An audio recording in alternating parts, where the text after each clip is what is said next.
You are good to your parents, especially to your mother, suswertihin ka sa buhay mo.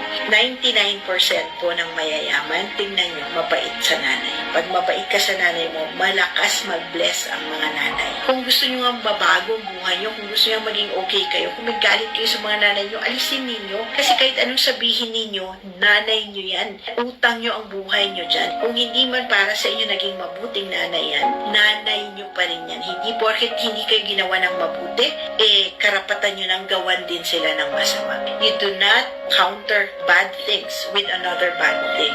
Hindi po. Ilang taon na lang mabubuhay ang nanay mo, hindi pa huli ang lahat, magpakabuti ka sa nanay mo. Tignan mo, pag sinabihan ka ng nanay mo, pagpalain ka anak. Pag pinagdasal ka ng nanay mo, kahit gaano kasama ang buhay mo, maaayos yan. Yan po, lahat ng swerteng tao, lahat ng mayaman na tao, napakabait sa nanay.